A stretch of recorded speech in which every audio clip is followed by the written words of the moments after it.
Então, esse imposto não é da obra quando ela concluir. Esse imposto é da mão de obra.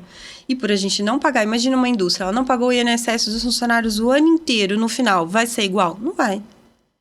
E é aí que o construtor deixa dinheiro na mesa. Ele deixa para fazer no final e paga mais.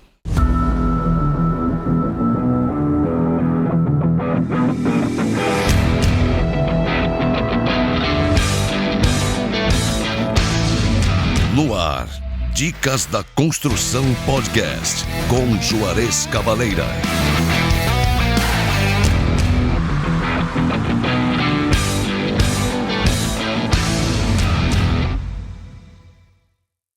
Fala, meus amigos do Dicas da Construção, tudo bem com você? Aqui é o Juarez Cavaleira.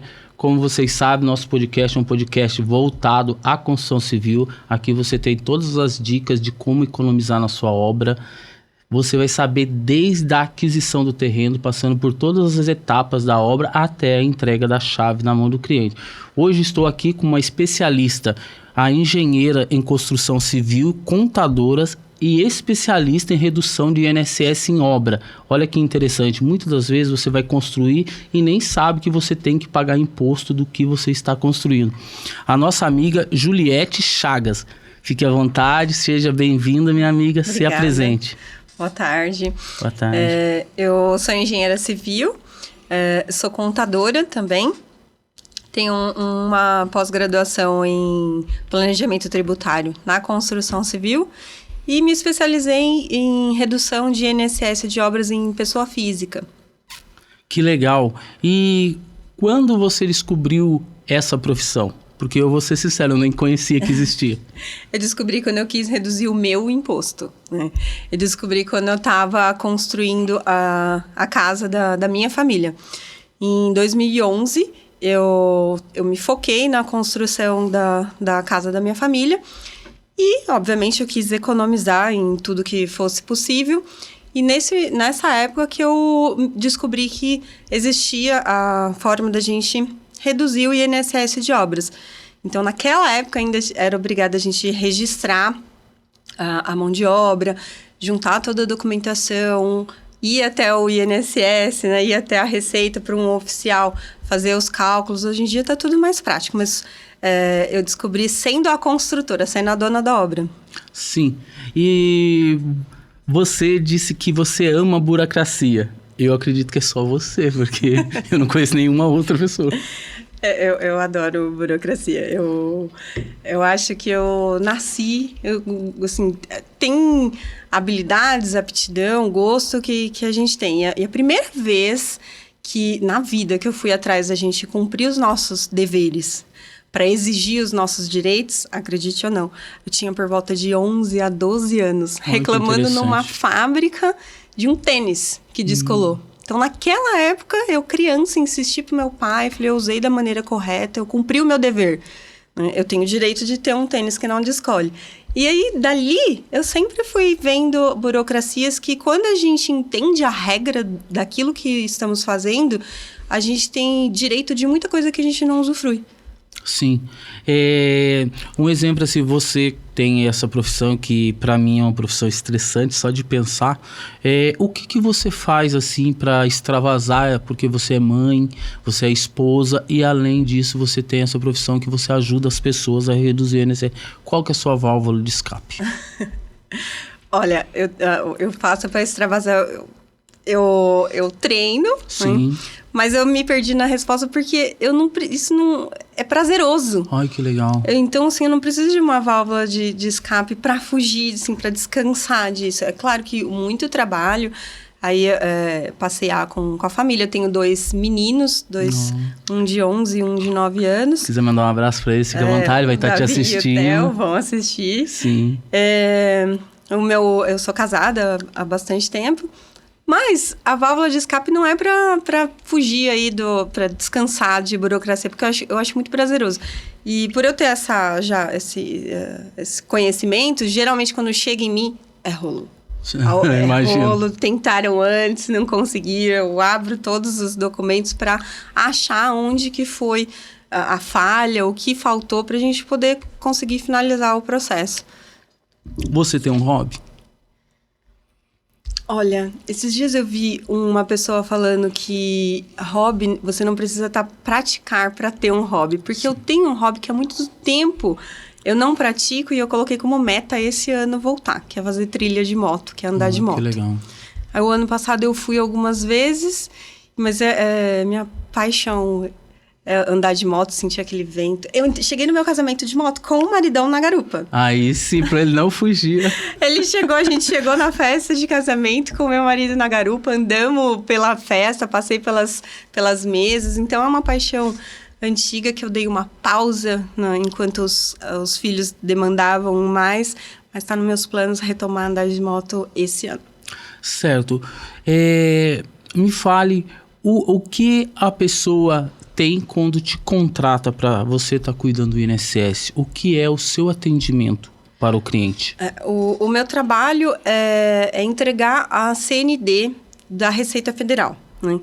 A Receita Federal é quando a CND é a certidão negativa de débitos.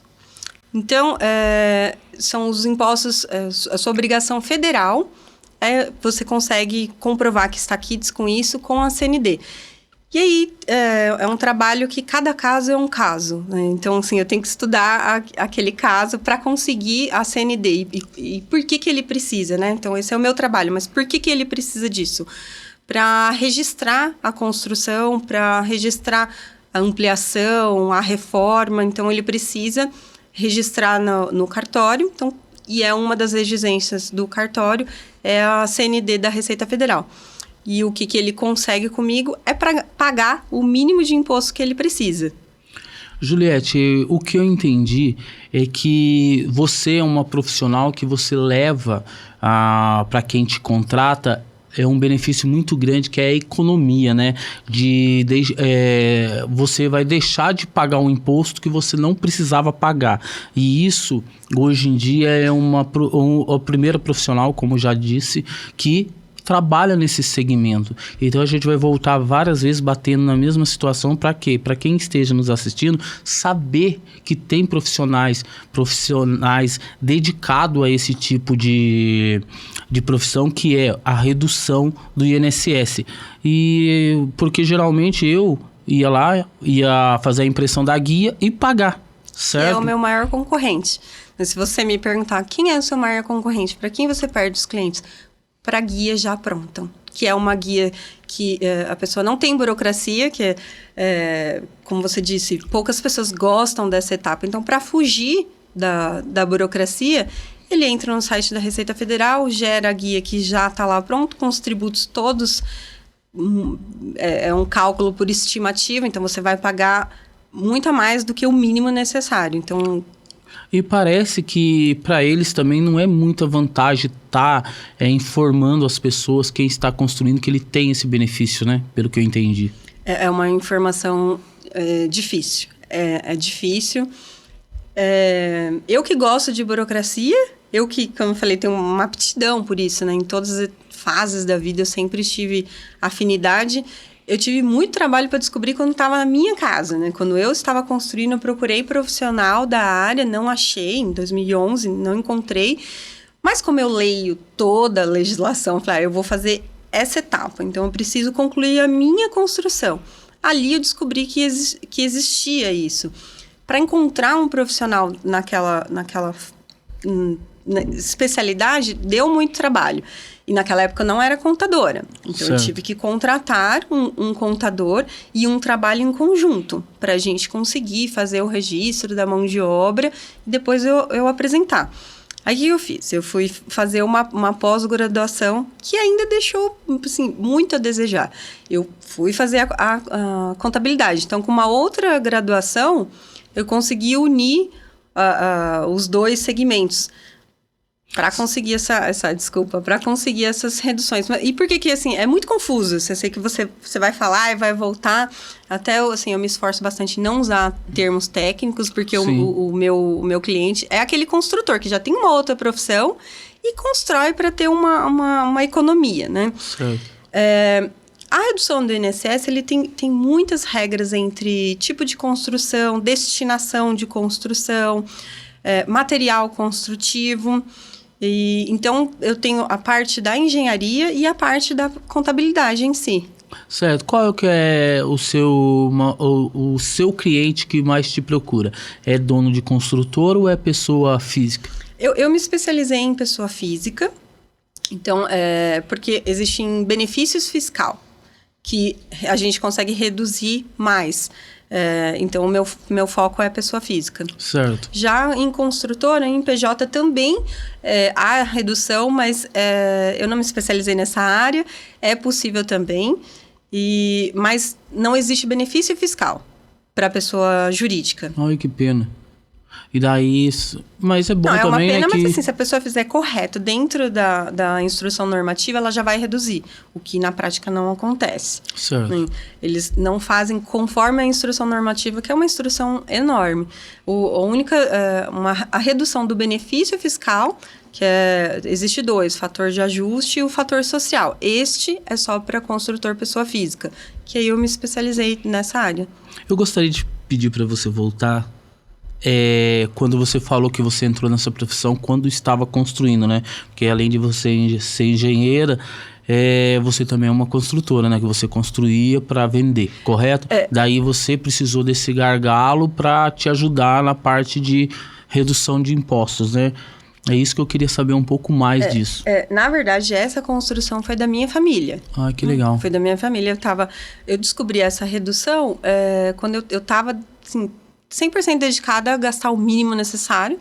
Meu marido lá fazendo trocentas horas extra e eu falei, não vou gastar imposto, não vou pagar imposto a mais.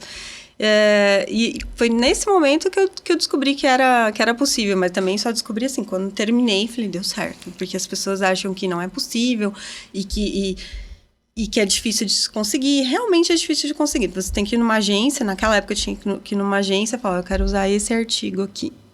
Porque até a própria pessoa que você entrega a solicitação... Ela não sabe. Muitas vezes trava, fica parado. Então, naquela época, hoje em dia é tudo digital, hoje em dia tá tudo muito mais fácil. Se você enfrenta uma certa barreira quando você vai buscar esse direito? Não. Não? Já é mais fácil. Hoje em dia é muito mais fácil. A gente tem deveres para cumprir. Cumprindo todos os deveres ali, a gente alcança o direito da redução automaticamente, tudo no sistema. Hoje em dia é muito mais fácil porque ele segue a mesma coisa que o imposto de renda. Tem a mesma instrução, a mesma legislação que o imposto de renda. O imposto de renda você entrou, você fez a sua declaração e tem a sua restituição. Aí você tem que armazenar, você arquiva tudo que você utilizou na declaração do imposto de renda por até 5 anos. O INSS de obras é a mesma coisa. É uma obrigação declaratória. E as pessoas não sabem que ele tem que declarar qual foi o custo que ele teve com mão de obra. Ele não declara. No final da obra, a Receita Federal tem lá a aferição indireta. E as pessoas acham que esse é o único caminho. Porque é normal, se for conversar como você mesmo disse, eu não sabia que existia. Porque é rotineiro. Lá no final da obra eu tenho aquele imposto alto. Ele é alto porque você não cumpriu a obrigação declaratória de fazer mês a mês. E onde que está essa informação? Quem sabe disso, né? A doida da Juliette que lê a burocracia inteira. É uma obrigação declaratória. Certo, isso é feito presencial ou é online? Online. Porque eu imaginei que você chega, um exemplo, na Caixa Econômica, o pessoal corre de você.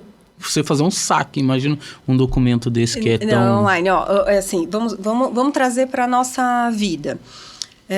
Trazer a construção para a nossa vida. Comércios, indústria, qualquer tipo de profissão, o INSS, a Previdência Social daquela mão de obra, é pago mês a mês. Certo. E na construção civil é a mesma coisa. Então, aquele profissional que trabalhou na obra, ele tem que pagar mês a mês. A parte dele, para um profissional autônomo, e nós, os construtores, nós, né? Então, o construtor também paga a parte patronal. Então, vamos pensar numa empresa. Ela paga a parte dela e desconta do olerite a porcentagem da mão de obra, né? Ah, legal. Na construção é a mesma coisa. Então, quem está empregando, ele paga o imposto patronal, mês a mês. Então, se a gente pensar no nosso dia a dia, né, um prestador autônomo, ele gera sua guia e paga mês a mês. Um CLT vem descontado do Olerite. Correto. Se a gente pensar no nosso universo, que a gente já está acostumado, fica mais fácil da gente entender o INSS da obra. É a mesma coisa. É uma contribuição previdenciária da mão de obra.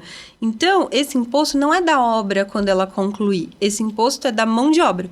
E por a gente não pagar, imagina uma indústria, ela não pagou o INSS dos funcionários o ano inteiro, no final, vai ser igual? Não vai.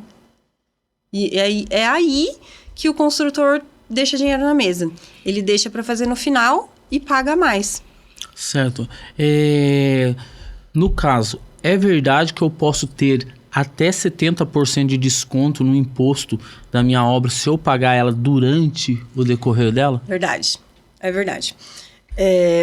A aferição indireta, ela é feita por uma estimativa, a simplicidade lá no site, onde você não terá burocracia. Indireta, já é o nome, é por uma estimativa.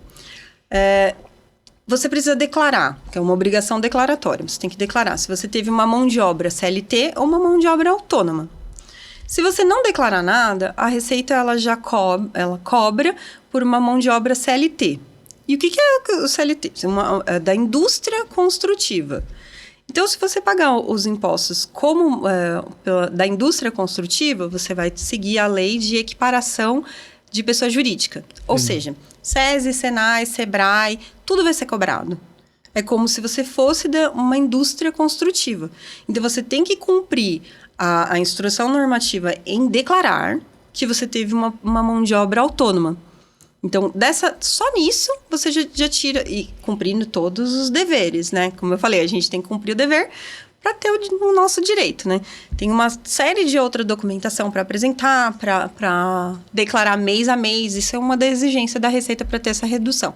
A declaração ela tem que ser do início ao fim e cumprir todas as documentações.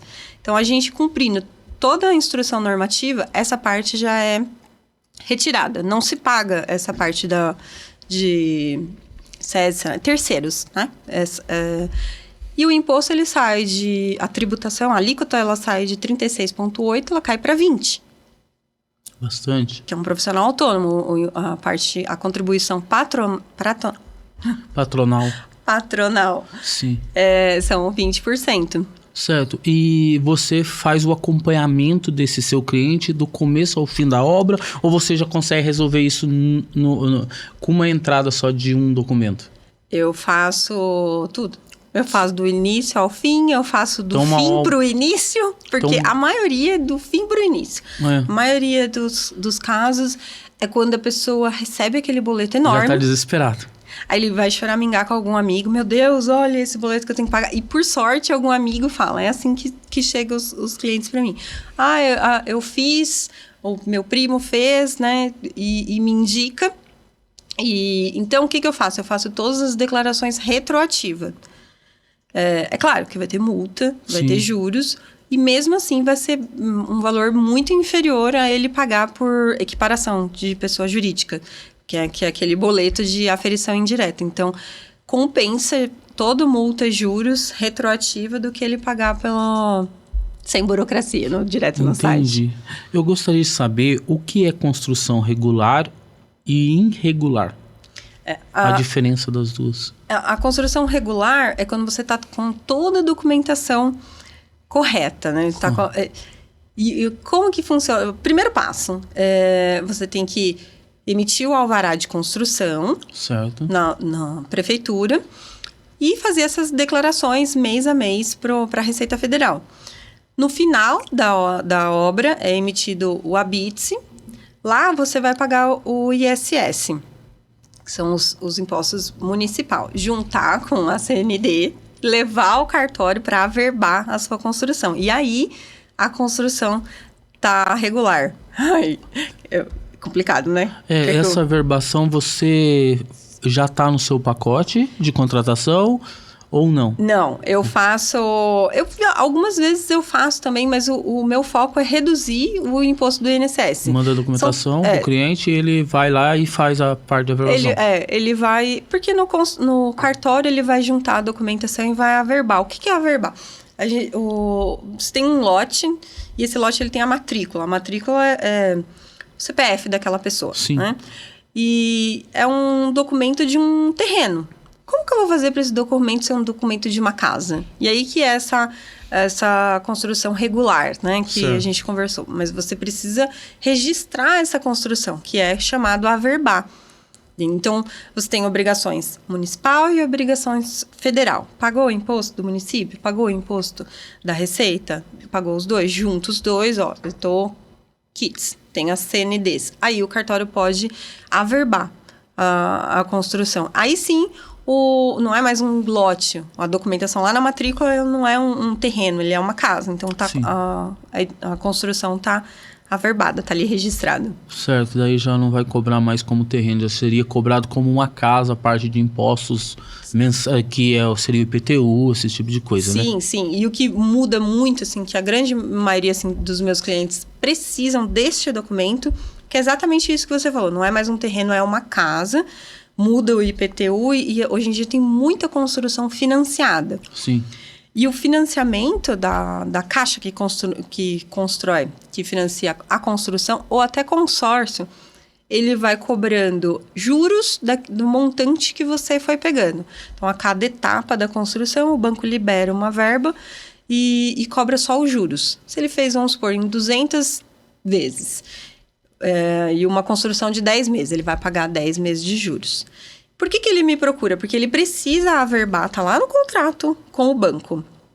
Só começa a reduzir as parcelas quando a construção estiver averbada. Por quê? Porque o banco ele fez esse financiamento e tem a casa como garantia. Correto. Então, a casa precisa estar documentada. Então, por isso que as pessoas me procuram. E isso eu tenho muita dó, isso eu precisava falar pro pessoal. Acho que essa é uma informação que vai ser de grande valor para quem está assistindo pra gente. Sim. Não é reduzido as parcelas, não amortiza os juros enquanto não tiver averbada a construção. Porque o banco ele não tem uma garantia, ele não tem uma casa. Então, é por isso que as pessoas, quando descobrem, vão até o cartório, e ali no cartório ele fala, ó, você precisa da CND, ele entra no site, tem lá o boleto, ele paga inteiro, não paga. É possível a gente fazer retroativo. Sim, e um exemplo assim, pra gente vão estar nos assistindo aí, agora no mês de abril, pra pessoa tá contratando você, porque para ela tá tendo direito a esse benefício, onde que ela te encontra, rede social, como que faz? Eu tenho um site que é inssdeobras.julietechagas.com.br e no Instagram, que é o @JulieteChagas. O Instagram eu acompanho, muito bom. Lá tem praticamente todo vídeo que você faz é uma aula, né? Porque eu sigo todos e dá tipo uma nova visão do construir. Porque hoje, principalmente eu não sabia de nada disso. Daí foi o que eu entrei em contato com você. Sei que a sua agenda é lotada, mas você abriu uma brecha para estar vindo e passando isso às pessoas que constroem. Você pode ter certeza que você vai estar ajudando muito, principalmente os construtores e quem pensa em construir. Porque na realidade a pessoa vai lá, tem todo aquele dinheiro para construir, mas ela esquece também que ela tem que ter um guardado para pagar os impostos, né? Geralmente ele descobre no final, né? Toma aquele susto no final da... Infelizmente, né? Talvez isso aqui é o que mais pega para você, que as pessoas que te dá mais trabalho, né? E a pessoa que precisa regularizar a construção para ter todos esses benefícios, isso é muito trabalhoso? Olha, depende, assim, eu faço isso como eu falei, eu comecei em 2011, então vai fluindo, eu olho o caso, eu já sei qual que é a documentação que ele vai precisar, depende da pessoa, se a pessoa arquiva os documentos ou não, eu sempre, quando chega para mim, eu estudo o caso dele, vejo qual documento que ele tem, por exemplo, agora eu acabei de regularizar uma casa semana passada, o cliente já estava com o documento com o boleto feito, até foi um valor alto, o boleto dele estava de 66 mil reais. Ele estava desmaiando. Aí ele falou, nossa, com o boleto feito, ele entrou lá no site, colocou a aferição indireta, né? E nesse momento de pagar, que ele ficou sabendo de mim, então eu cancelei essa aferição indireta e analisei os documentos. Ele não tinha documento de madeira. Isso eu fiquei triste. Então, assim, depende se é rápido ou não. O dele a gente aguardou para ver se ele achava o documento de madeira, porque a casa dele é uma construção de madeira. Isso é importante. Um assunto já puxou para outro. Sim. Existe uma redução que é para estrutura de madeira. Mas não é só a minha casa tem estrutura de madeira. Você tem que ter outros documentos. Então, o construtor ele tem que ter a consciência que qualquer declaração que ele fizer errado é fraude fiscal. Certo. E ele tem que fazer elaborar uma pasta para arquivar, como eu falei, da mesma forma que o imposto de renda. Nós temos que arquivar por 5 anos, o INSS de obras também. Então, nesse caso desse cliente, nós demoramos procurando a nota fiscal da madeira dele, porque a casa é de madeira. Então, lá no alvará tem que ter que a estrutura é de madeira, o projeto tem que ser que a estrutura é de madeira, a gente tem que ter comprovação e tem que ter a nota fiscal da mesma data. E ele não tinha, ele não armazenou. Então, eu não vou declarar. Uma pessoa que é leiga e não sabe, tem lá o campo, ele vai ter o desconto da estrutura de madeira. Se ele for pego na malha fina, porque pode ser pego, ele não tem a pasta preparada. E a multa é alta. Para quem vai fazer uma construção de madeira, ela tem algum benefício? Ela tem a redução, madeira, estrutura metálica ou obra mista, ela tem redução no INSS. Porque, como assim, o INSS ele é da mão de obra, como a gente já conversou, e se a estrutura ela já vier pronta, a mão de obra foi menor. Correto. Então, ele já foi feito em outro local. Vamos pensar em estrutura metálica, por exemplo. Já houve mão de obra que fez aqueles pilares em outro local. Não foi o pedreiro que concretou ali. Então, por isso que o cálculo do INSS ele é menor. Entendi. Tem outros fatores também que incidem em redução. Como casas populares, casa unifamiliar, casa multifamiliar. O que seria unifamiliar? Então, quando você vai aprovar o projeto, ali a redução já começa na aprovação do projeto. Olha que legal. Né? Ali tem a área da construção e o tipo da construção e a destinação. Então, ali, muitas pessoas acham que é o nome do seu projeto, mas não. É o tipo da tributação. E aí, quando eu tento explicar, olha, eu sou engenheira civil, eu trabalho com planejamento tributário. Eu já tenho um engenheiro. Né? Algumas no começo. Por isso que, assim, eu consigo o cliente no final. No começo, não, porque ele já tem um engenheiro. Só que o engenheiro dele é o projetista. Eu não faço projeto. Eu não me especializei em projeto, eu me especializei nessa área. E muitas pessoas, como a gente conversou, você mesmo falou, é um benefício que não tá ali. Não tá escondido, é difícil. E muitos engenheiros não sabem que o nome que ele está colocando ali no projeto, na hora de aprovar na prefeitura, o município ele informa a Receita Federal e ali já começa a ser cobrado, né? Com a informação que ele fornece. Sim. Uma das coisas que eu tenho muita dó são as casas abaixo de 70 metros quadrados. Ela é uma casa popular, então o imposto é menor. E a grande maioria, olha, eu não sei dizer em porcentagem, mas praticamente todos os engenheiros aprovam como casa unifamiliar, porque é uma casa. E se você tentar no município colocar popular, eles também querem que você coloque unifamiliar. Por quê? Porque o imposto vai ser menor, e porque é difícil, e porque não aprova, mas ela é uma casa popular. Quando você falou casa popular, eu pensei que era aquelas casas que é construída em várias casas ao mesmo tempo, né? Para ser entregue para essas pessoas que têm direito a esse benefício. Aí ele tem um outro nome nesse caso, que é por incentivo social. É menor ainda... mas aí tem uma lista de documentos também para comprovar. Certo. Então, isso tudo já é destinado ali na hora do projeto. E é possível alterar. Então, por isso que você falou, é trabalhoso? Não. Depende. Eu já consigo ter um olhar clínico para saber qual é a situação do cliente. Eu tenho que ver o que eu vou ter que modificar, porque muitas coisas eu tenho que corrigir. Eles mesmos vão fazendo, porque o site da Receita ele é intuitivo, você vai preenchendo. Certo. Né? E é igual, eu volto a comparar com o imposto de renda. tá ali, você vai preenchendo. E aí quando chega para mim com aquele boleto já feito super alto, eu tenho que corrigir o que ele fez de uma maneira, declarou incorreto, tá cobrando imposto a mais. Então, cada caso é um caso.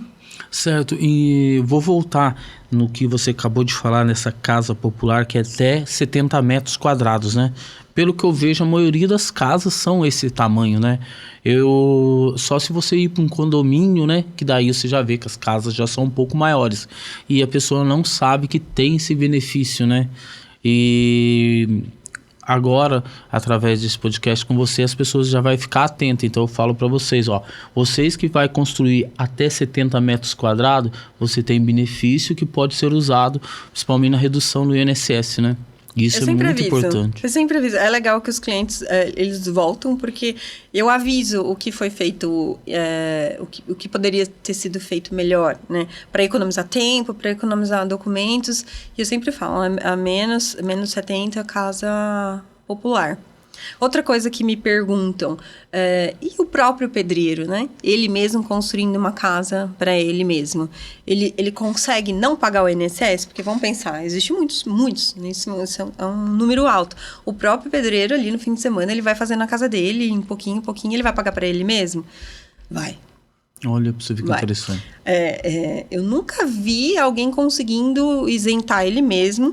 Tem na legislação, na instrução normativa, ele não paga se ele seguir algumas regras, comprovar que ele mesmo está fazendo, a casa para ele é a única, e aí ele consegue essa isenção ali, na norma, que na prática...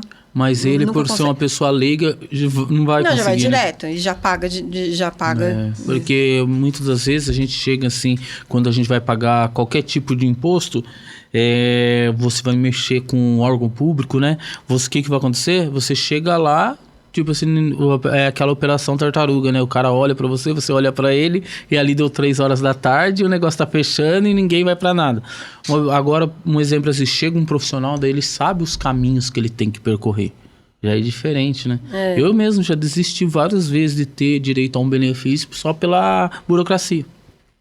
É aí que eu entro. Entendeu? Eu faço a pessoa... trabalho com o que eu gosto e faço a pessoa conseguir o benefício, que realmente é trabalhoso. Eles têm, tipo, uma barreira para impedir você de ter isso, né? Eu acho que não é para impedir para ter. É difícil de interpretar, é difícil de saber quando você pode, porque quando eu tenho todos os documentos é muito fácil. Mas para você entender o que você precisa, é o difícil. Para você entender qual é o meu caso. Eu tenho todas essas possibilidades. Aonde eu me encaixo? Como que eu faço?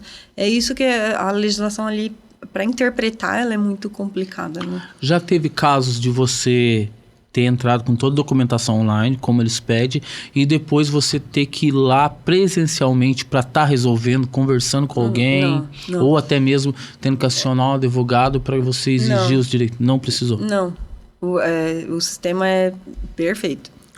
Pois as informações e vai ser respondido. Uhum. E quanto tempo leva isso?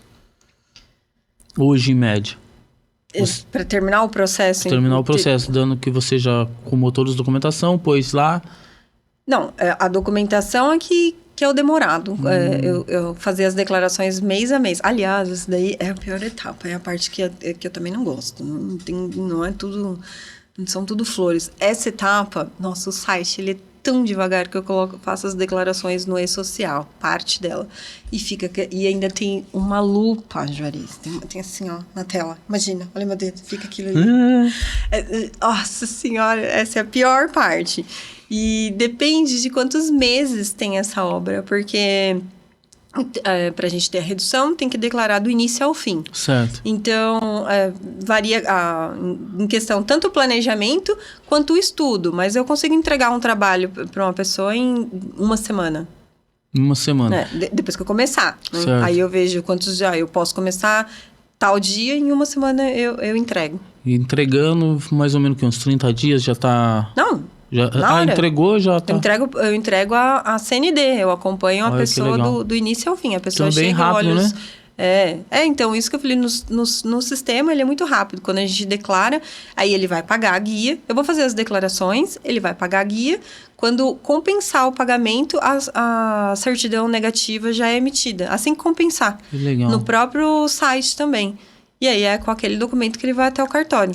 Um exemplo, você recorda de cabeça aquele imposto que você disse que estava aproximado de R$60 mil de guia e quanto foi o... 25. Olha. De 65, foi por volta de 25 que reduziu. 25 mil. Caramba. É uma redução muito grande. O cara virou seu fã, seguiu no Instagram, tudo. Pior que esse foi. Porque foi uma ajuda muito grande, né? Praticamente quase eu termino o serviço, todos os serviços que eu termino com a pessoa feliz. Isso é uma coisa assim, além de eu gostar da burocracia, eu faço a pessoa economizar. Como que eu cobro? Uma parte dessa economia. Então, mesmo pagando os meus honorários, ele ainda economizou. Aí, então, eu entrego o quanto que ele economizou. Ele termina super, super feliz, né? Na realidade, ele te paga com uma economia que você gerou. Porque era um dinheiro que já ia embora. Dinheiro que ele já ia você pagar. trouxe o dinheiro de volta, tirou o seu trabalho, certo? E sobrou muito para ele ainda. Exatamente. E por eu saber que as pessoas tem essa dificuldade com burocracia, eu sempre explico, agora... Aliás, quando eu começo, eu falo, você vai precisar da averbação. Olha, tá aqui, eu já mando pra ele. Isso aqui tem que ser reconhecido firma lá no cartório. Você já pediu a BITS? Você sabe como que pede? Já pede pra gente terminar com todos os outros documentos que eu não presto serviço nisso, porque eu gosto da parte do INSS, mas eu já vou explicando. Sim. Pra terminar com tudo redondo e ele já poder entregar no cartório, como a grande maioria dos meus clientes é por construção financiada, para ele já poder pagar o financiamento. Que legal. Né? E como eu explico o que poderia ter sido melhor, se você tivesse feito isso, se você tivesse armazenado isso, teria sido uma redução ainda maior, eu sempre simulo. Se você tivesse esse documento que você não tem, ficaria isso. Na próxima construção, ele vai ter o documento e vai me procurar já no início. Sim, claro. E ficou... É uma coisa impressionante. E pecam, né? Em informar esse benefício. Mas por isso que a gente tem o podcast Dicas da Construção, para você estar trazendo essas dicas valiosas. Por quê? Porque é um dinheiro que a pessoa pode guardar para pôr um móvel dentro de casa, para estar usando em ampliação ou até mesmo, né, para estar usando numa próxima construção que estaria indo para o governo. E a gente sabe que o que vai para o governo nunca mais volta.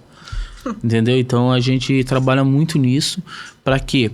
Que quem vai construir ou vai reformar, que ele tenha a maior economia possível, e você está nos ajudando nisso. Em qual momento é cobrado ou exigida a averbação da construção? A averbação ela é cobrada nesse momento, quando termina a obra, para iniciar o pagamento das parcelas, para iniciar a amortização. Você precisa entregar para o banco. Quando você for vender, eu construí uma casa irregular, não fiz a documentação, vou vender. No momento de venda, você vai fazer a escritura para o próximo comprador, né, para o próximo dono. Nesse momento, você precisa estar com a construção averbada. Ou quando recebe uma notificação da Receita Federal. Antigamente, as pessoas esperavam... ele falava, vou ficar na sorte para ver se o imposto caduca, né? Que é a decadência tributária. Então, o pessoal fala, existe, não existe, né? Caducou, existe. É a decadência tributária. Mas isso é antigamente. Agora, desde 2021, tudo online. Então, você perguntou algumas vezes se o sistema funciona. É tudo redondo. Tudo... A prefeitura, ela passa a informação até o dia 10. Todos os meses, o município informa até o dia 10 tudo que aconteceu no mês anterior. Então, o pessoal fala, passou um drone da prefeitura. Meu IPTU agora aumentou e eu não precisei aprovar porque passou um drone. Tudo isso a Receita Federal sabe. E de um minuto para o outro, você recebe a famosa cartinha que o pessoal fala. Recebi uma cartinha da Receita Federal. É a notificação, porque você não tem a CND. E aí a pessoa sai correndo para averbar a construção. Isso é um dos motivos que ela precisa averbar também. Mas mesma coisa, chegou a notificação, não paga o que está ali por aferição indireta. Não foge da aferição indireta, não foge da burocracia. Porque é ali que vai estar a redução tributária. Certo. Quem que faz para mim a regularização da construção? Sou eu? Sou um engenheiro? Quem que faz isso? Ó, o engenheiro, somente em construtora, quando é empreitada total. Então, aquelas casas que a gente vê que você não pode nem visitar, né? A construtora que está fazendo, ela vai te entregar a chave quando a casa estiver pronta, se você quiser modificar alguma coisa. Eu estou explicando assim porque a regra ela é muito grande, então para você se entender quando que encaixa nessa situação, é quando é uma empreitada total, que cumpre algumas exigências, né? Cumpre umas regras. Nesse caso, a obrigação fiscal é da construtora. Sim. Agora, se você, estou construindo com uma construtora, você está, mas não é empreitada total, você pode entrar nessa obra, você escolhe materiais, faz algo em conjunto, é sempre do dono da obra. Ah, entendi. Sempre do dono da obra. Você perguntou como que eu comecei a trabalhar nisso, ó. Isso é uma coisa engraçada da minha vida pessoal. Eu te falei que eu foquei em reduzir imposto, não ter desperdício de material, foquei Sim. ali na construção da minha família, meu marido lá trabalhando na fábrica. E ele ia na obra e passava alguma orientação. Eu falava, não, pera, nós somos proprietário, mas eu sou a dona da obra. Porque como que eu vou passar uma instrução para mão de obra, passar o pedreiro, e chega meu marido e passa outro? Eu falei, não, eu sou a dona da obra. E foi engraçado que um tempo depois, existe 3 responsabilidades. Né? Você tem 3 campos para selecionar. O proprietário, dono da obra e o construtor. E aí, naquela época, eu falei, tá vendo? Eu já era dona da obra antes, né? Porque... Sim. Aí, então, trazendo pra minha vida essa brincadeira que eu fazia com ele, mas hoje é assim, você tem 3 possíveis responsáveis por essa obra. O proprietário, que ele tem a posse ali daquele imóvel, o dono da obra, que pode ser o proprietário também, mas pode ser um inquilino. Pode ser alguém que alugou um terreno, vai fazer algumas modificações, ou alugou uma casa, vai fazer uma ampliação. Então, ele não tem a posse, né? Ele não tem a propriedade. Ele é o dono da obra. E o construtor, em caso como eu expliquei, de empreitada total. Se for, eu estou construindo a minha casa e contratei uma construtora, é do proprietário. Certo. Juliette, o procedimento de regularização da obra... eu posso fazer ela já concluída, um exemplo assim, eu esqueci, tipo assim, eu descobri do seu trabalho só na hora que eu fui entrar com o documento final. Você já explicou como que é, mas preciso que você fale sobre isso de novo. Pode. É mais vantajoso fazer todo o procedimento retroativo, pagar todas as multas que vai ser incluído neste processo, do que fazer mês a mês. Mesmo assim, ainda é mais vantajoso do que pagar por aferição indireta. Certo. Então, a pessoa esqueceu, não tinha informação, ainda consegue... você consegue reverter a situação, mesmo tendo pago as multas. Se ele não pagou, ele entrou no site da Receita, gerou a guia por aferição indireta, porque ele não fez as declarações mês a mês, está com o boleto na mão. No bate-papo se lamentando lá, nossa, olha o boleto que eu tenho que pagar, descobriu. Sim. Dá para cancelar o boleto, cancelar essa aferição e cancelar tudo que foi feito. Se ele pagou, não dá. Não existe. Não tem ressarcimento. Já era, não tem ressarcimento, não tem devolução, não tem nada. E por que não tem devolução, né? Por que não é restituído? Porque não foi cobrado errado. Você não cumpriu a sua parte. Você não declarou. Correto. Então, e não é a Receita Federal cobrou a mais, né? Então, eu vou entrar com um processo, pedir esse valor que foi cobrado a maior. Não, você tem deveres para ter o seu direito. Você não cumpriu, então, quando as pessoas... Se já pagou, na próxima construção me procura no começo. Porque a pessoa peca por não ter informação, depois chega e tem essa surpresa aí, que não é nada agradável, né?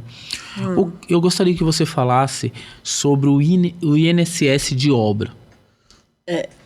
O INSS de obra é a previdência social da mão de obra que trabalhou nessa construção. Então, a gente... É um apelido, né, que popularmente se foi conhecido, né? Porque o INSS não é daquela construção, é de quem trabalhou. Então, é a Previdência Social dos trabalhadores. Certo. E quem paga isso? Quem Sou contratou. eu? Quem contratou. Ou é quem é o terceirizado?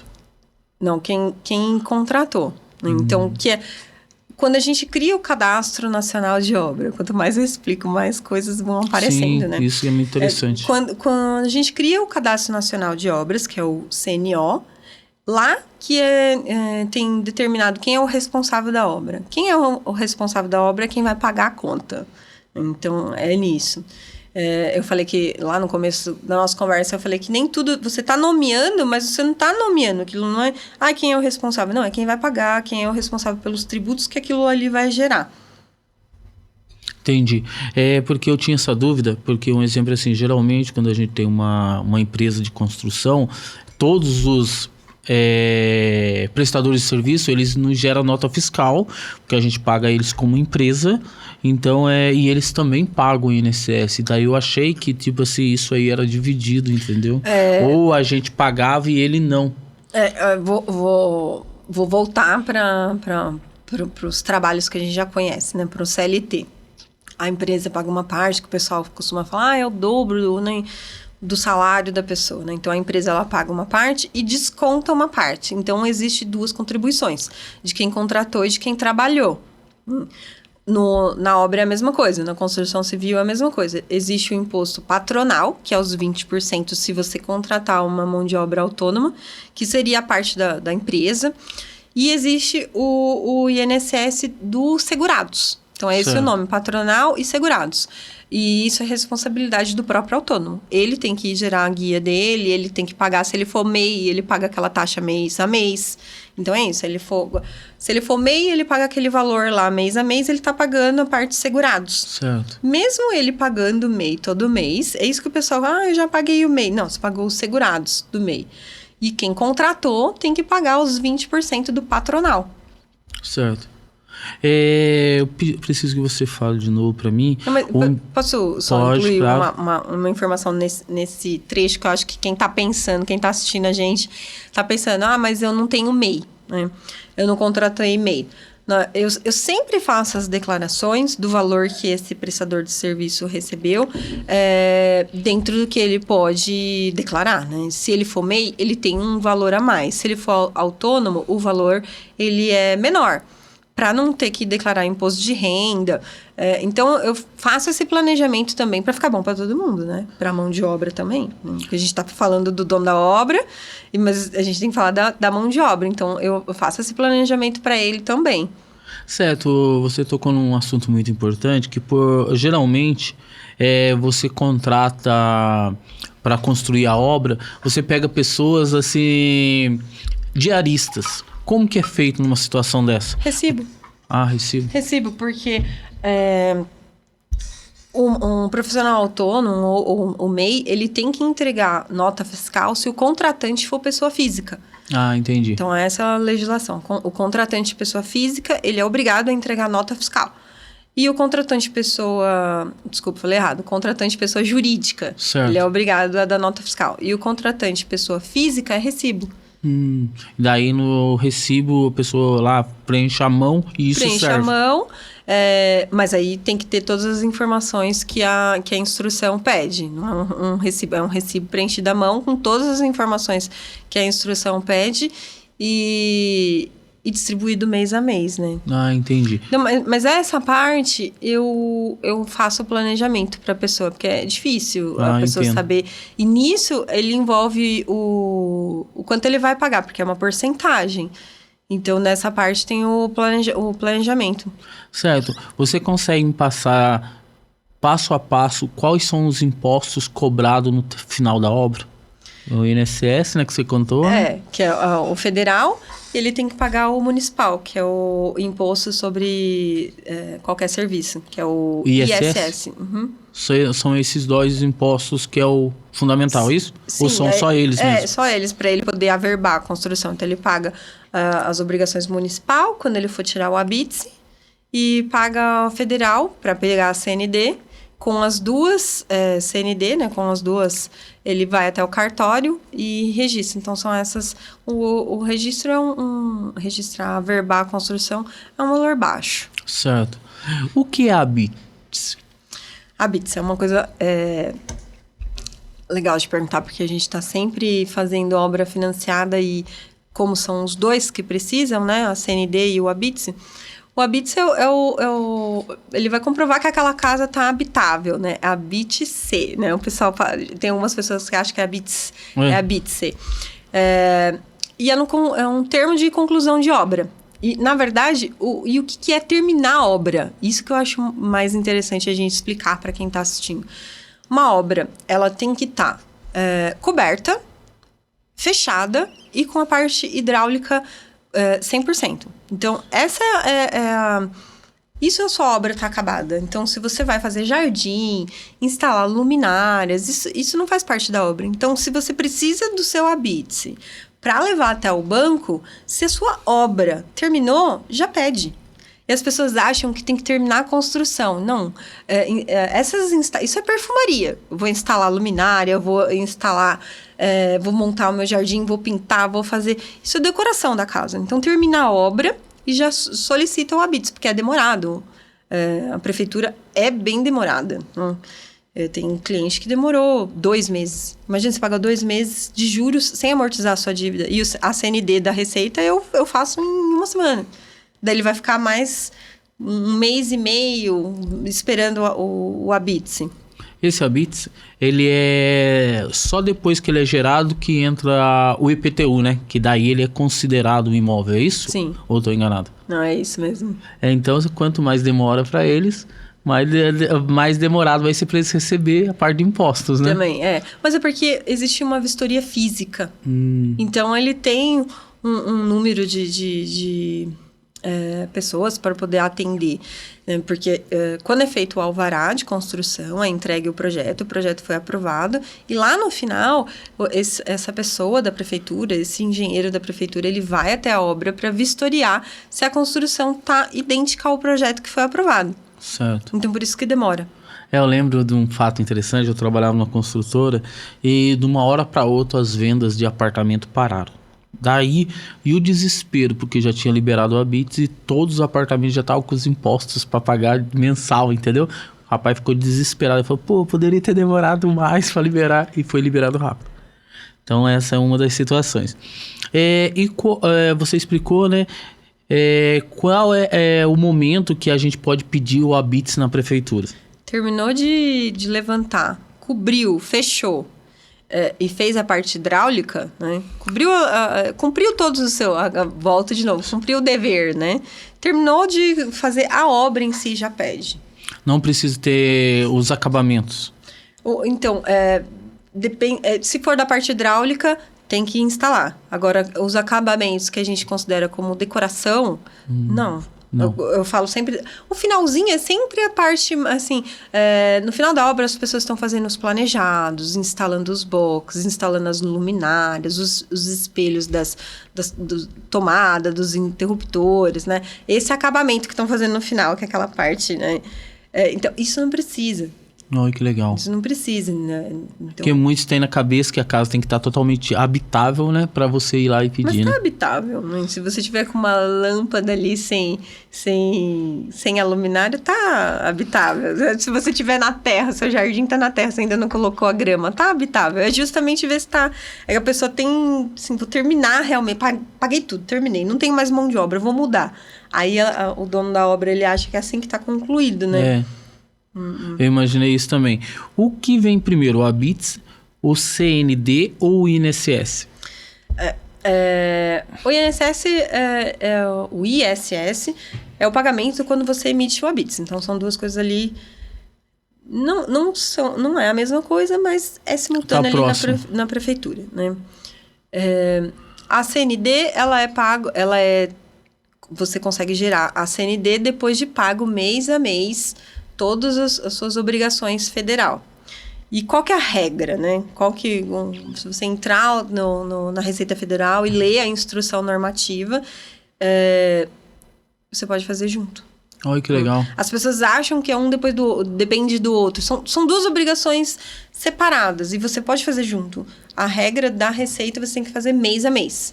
E o Habite-se você vai pedir lá no final. Então, você pode fazer um enquanto pedir outro. São duas obrigações que você vai cumprir que não tem uma ordem. Que legal. Quais são as formas de calcular o INSS? O cálculo é pela área da construção.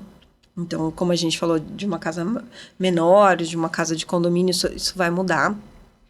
O material construtivo, se ele fez uma obra de alvenaria, uma obra de estrutura de madeira, ou uma obra mista, que pode ser os dois, isso também varia. A destinação da obra também, então, se ela é uma residência ou se é um galpão industrial, então tem o destino, a destinação dessa obra. E ele muda todo mês, em todos os estados. Olha só. Então, por mês vai variando. O que paga mais INSS? Uma construção que a gente faz pra gente morar, habitável, né? Ou comercial? Tipo galpão, loja, qual? O galpão tem uma boa redução, loja não. E aí, então, eu não consigo responder assim, porque quem construiu é uma construtora ou uma pessoa física. Uma pessoa física também pode construir um galpão. Ela não vai ter todos os benefícios fiscais se fosse uma residência, mas certo. algum tem. Qual foi o material? Quanto tempo demorou? É vigente? Você vai pagar sem multa, juros, né? Mas a obra... para moradia, a redução... Existe mais benefícios. Então, você consegue reduzir se cumprir as exigências da Receita. Eu perguntei isso, que quando você vai lá para fazer um imóvel, para você montar uma loja, um comércio, tudo é mais caro. Você tem uma burocracia muito grande. Até na luz que você paga mais caro. Água você paga mais caro. Por isso que eu imaginei que era mais ou menos isso mesmo. Não, mas... E era para ser o contrário, né? Você tá gerando emprego, você tá gerando... como é que se diz? Você tá contribuindo com a economia do país. Não, você sempre paga mais. Mas quando é galpão, eles cobram até menos. Porque a ideia deles é assim, o quanto houve de trabalho. Um galpão tem menos que uma casa com muitas... gera mais tempo de mão de obra daquele pedreiro. Por causa do pré-moldado, né? Então é por esse caminho que eles seguem. O quanto de... É a previdência social mesmo. Então, se for... por isso que entra o cálculo sobre destinação. Entendi. Não se só... Mas o que você disse faz sentido, porque quando é pessoa jurídica, é bem mais alto. Eu não entendo isso, nunca entendi. E a gente vê... É bem mais alto, tipo o dobro, tá? Então, a gente vê aqui também na nossa cidade, um exemplo assim, você vai pôr uma loja, você tem todos aqueles impostos, aquelas coisas todas, e daí quando já entra mais para a área social, daí a pessoa leva o ponto na faixa, tal, paga uma taxinha de R$70 e tá tudo certo. Eu acho isso muito errado, mas não vou ser eu que vou mudar o jogo, né? O que é CNO? CNO é o Cadastro Nacional de Obras. Ali você vai declarar quem é o responsável pela obra, como eu falei das 3 possibilidades, né? A destinação da obra. Você pode ter uma obra com destinações diferentes. Por exemplo, piscina. A piscina tem uma tributação diferente da sua garagem, do seu corpo principal da casa. Eu não sabia. Poucas pessoas declaram... qual que é a área da construção? Minha casa tem 300 metros quadrados. Mas somou tudo. Não separou? Quanto que deu a piscina? Sua garagem, ela tá no corpo da edificação principal? Ela é separada? Tudo isso conta também. Isso também é uma coisa que você falou que é difícil encontrar pessoas que trabalham com isso. Quando você procura um contador, é difícil ele trabalhar com isso porque tem regras da parte da construção civil. Então, para ele é difícil. Você procura em escritório de contabilidade. Alguns falam, mas você vai pagar adiantado. Não é adiantado. Você vai ter uma redução, né? Certo. Mas para ele é difícil entender porque eles colocam bastante regras da parte da construção civil. E quando você vai falar com o engenheiro civil, ele quer construir. Então, correto. É difícil encontrar um engenheiro civil que faz essa parte, porque pega a parte da burocrática, né? Então, e essa parte burocrática, que o pessoal fala chatice, mas eu não gosto de falar isso, é muito legal. É só essa você. Chatice que vocês ganham desconto.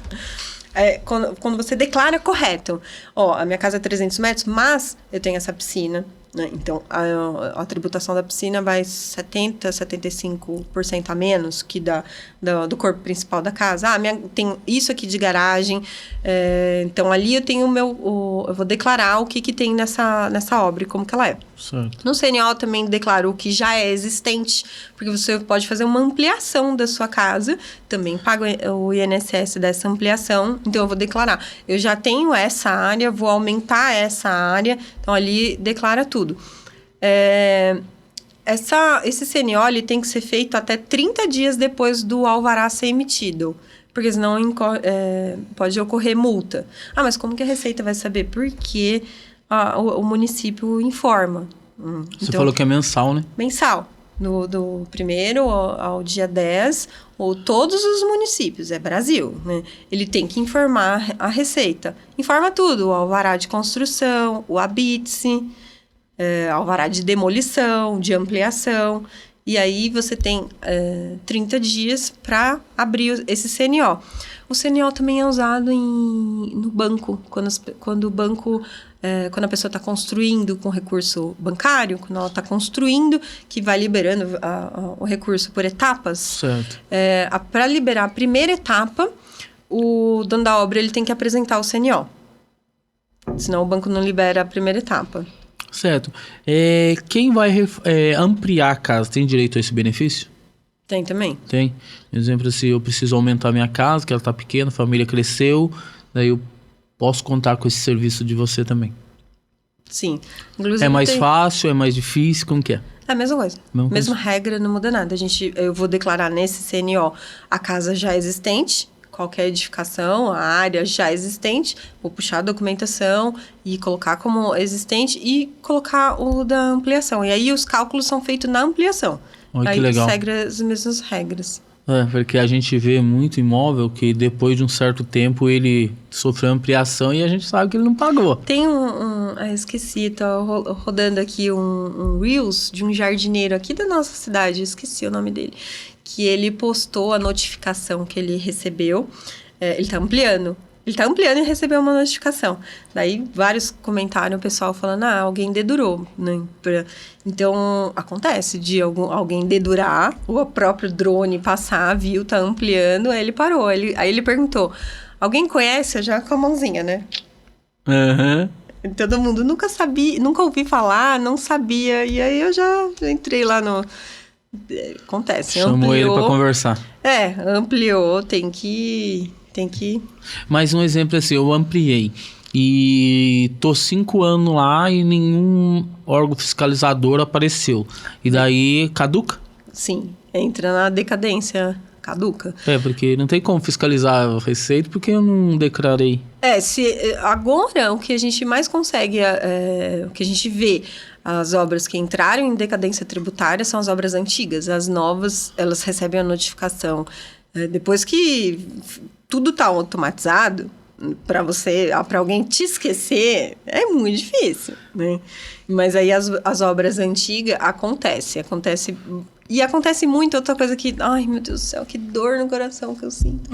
Quando a pessoa tem decadência tributária, recebe uma notificação da Receita e ela paga. Nossa, é o medo, né? É o medo. É o medo de entrar com um pedido de decadência, medo de, mas será que vão me cobrar depois? E a notificação, ela dá um prazo para você regularizar ou receber uma multa. E a multa é altíssima. A multa, para todos, é entre 75% a 220%. Certo. Então, aquela história não é pombo que tá andando em cima de casa, né? É um drone. Ficar esperto com isso. O que seria ferição direta? Quando a gente faz as declarações, e aí você vai pagar uma porcentagem daquilo que você declarou. Certo. E a equiparação de pessoa jurídica. É aquilo que quando eu expliquei que você tem que declarar que você tem um profissional autônomo. Se você não declarar, a Receita te cobra como pessoa jurídica. E aí, aumenta a alíquota tributária. A sua alíquota, ao invés de você pagar 20, ele paga 36. Essa parte, eu explico para o meu cliente assim. Eu falo, imagina, né? Vamos, do mesmo jeito que eu falo sobre as empresas, vamos imaginar uma pensão. Certo. Fica mais fácil da pessoa entender. Ela tem que... houve ali tem os 2 genitores e o juiz mandou pagar 30%. Um dos 2 vai pagar 30%. Certo. 30% do quê? Aí eu falo, eu sou engenheira. Aí eu vou falar para a pessoa que eu vou pagar a pensão, tira uma média do salário da engenheira e cobra 30%. Não, todo mundo que paga uma pensão, ela fala, o meu salário, a minha remuneração é essa, então é 30% em cima disso. Então, isso é um cálculo direto. Você apresenta quanto que é, qual foi a sua remuneração, para aí sim ser descontado os 30%. E quando é na receita, não. Então, quer dizer, alguém que paga uma pensão mostra da onde que tem que tirar esses 30%. Certo. E quem paga o imposto não mostra quanto que gastou. Como assim, gente? Então, você vai pagar a aferição direta, você vai apresentar. Eu gastei isso aqui de mão de obra. Então, ele vai cobrar não por uma estimativa. Ele vai cobrar em cima do que você declarou. Você declarou. Correto. Piorou ou melhorou? Não, ficou bom. Se você tiver uma maneira assim que você fala, pô, Juarez, se eu explicar assim fica melhor, fica à vontade. Mas deu pra entender.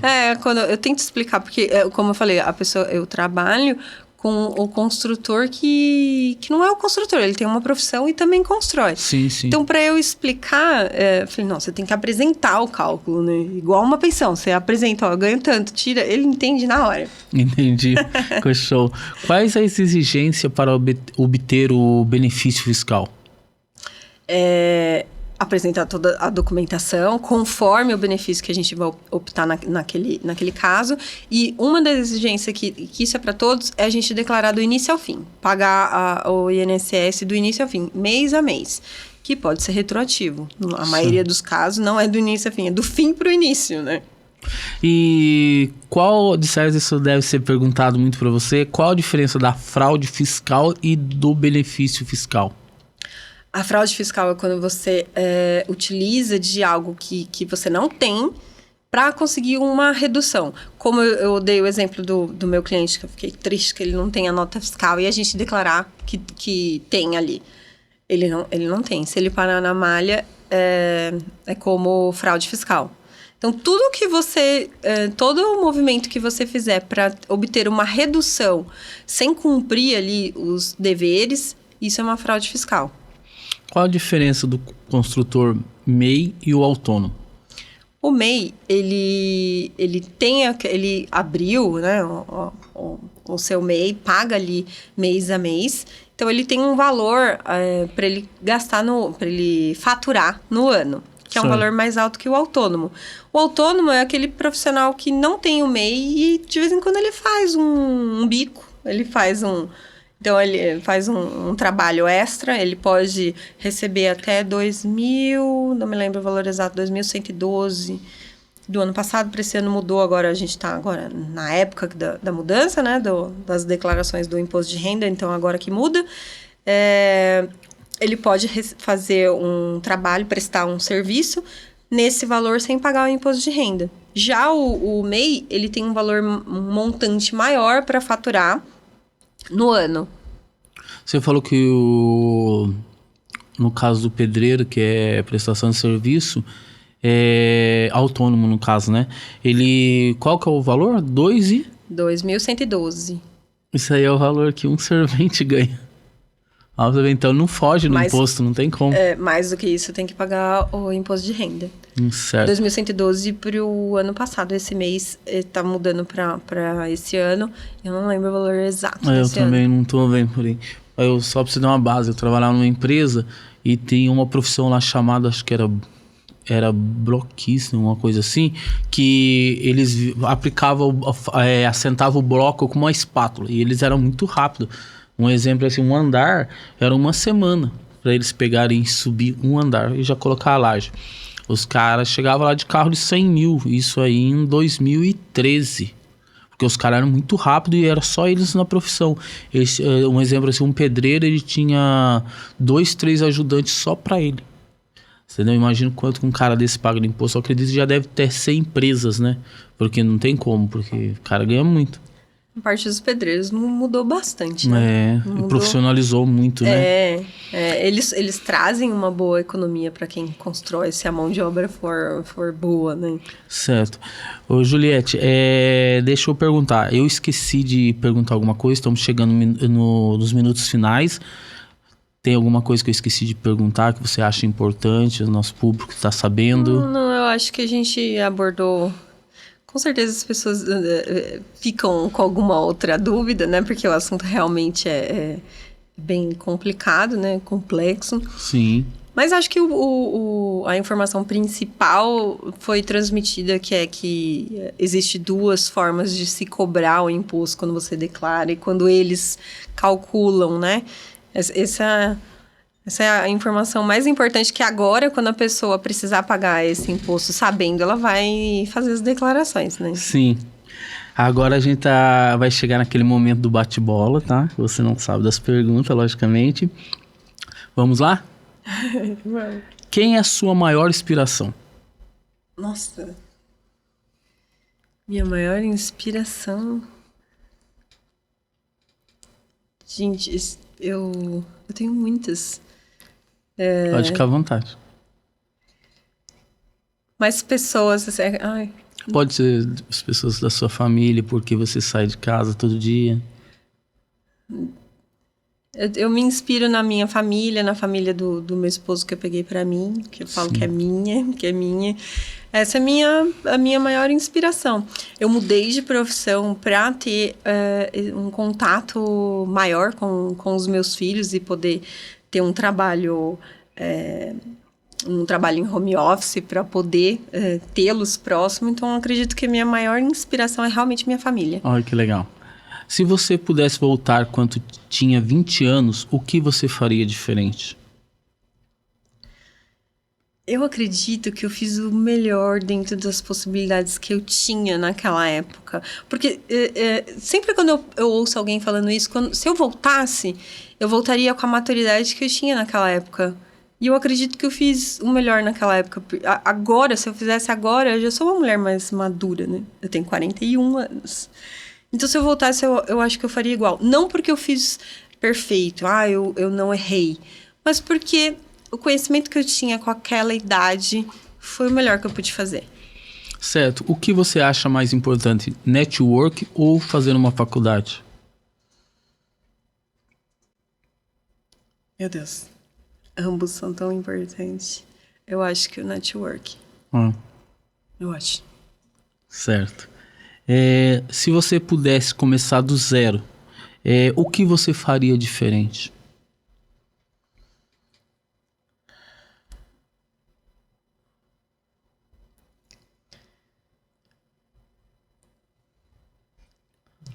Tem um tempo, tipo, um exemplo assim, eu não mudaria nada, o que eu fiz é o que eu gostaria de fazer, não, eu poderia ter começado antes, ou eu mudaria de profissão. Não, eu não mudaria de profissão. E eu acho... Eu tenho medo de soar arrogância, mas eu não mudaria. Não. Eu não mudaria de novo pela mesma resposta. Eu acho que eu fiz o melhor diante das escolhas que eu fiz. E eu gosto do resultado que teve as escolhas. Que legal. É claro que eu errei várias vezes, mas a gente vai evoluindo com o erro. Vai lapidando, né? A dificuldade faz a gente evoluir. Aliás, eu cheguei aqui com as dificuldades financeiras que eu tinha naquela época. Então, a necessidade de economizar foi você fazendo eu aprender. Então, se eu começasse do zero, eu acho que eu faria... Eu acho não, eu faria igual. Porque eu nunca tive uma oportunidade que eu não agarrei. Sim. Teve muitas coisas que demoraram muito. Mas... eu fui ali conforme as possibilidades. Antigamente as possibilidades eram pequenas, né? Sim. A gente tinha que saber esperar, né? Hoje em dia o pessoal quer tudo na hora, né? Então acho que eu sou de uma geração que sabia esperar. Então eu fui evoluindo conforme o tempo foi. Meu pai falava muito, pegue todas as oportunidades que vierem e depois você tem a chance de dizer se é bom ou não. Porque muitas das vezes você fala, eu não vou querer, outra pessoa é beneficiada.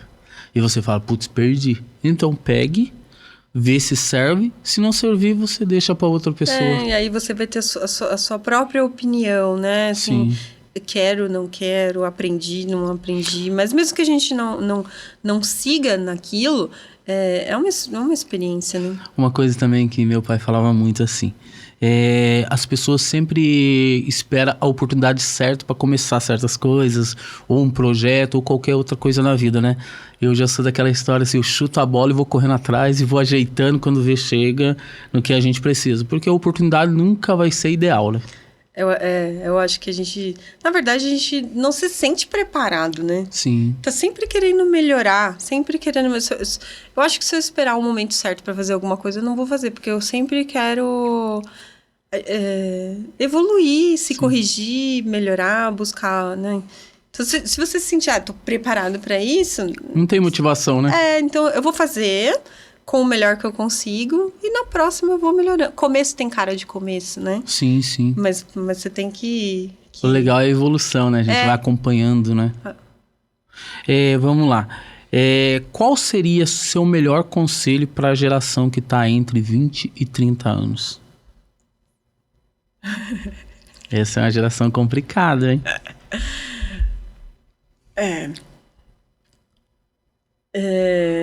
Porque nós, nessa idade, a gente já estava pensando em adquirir bens, né?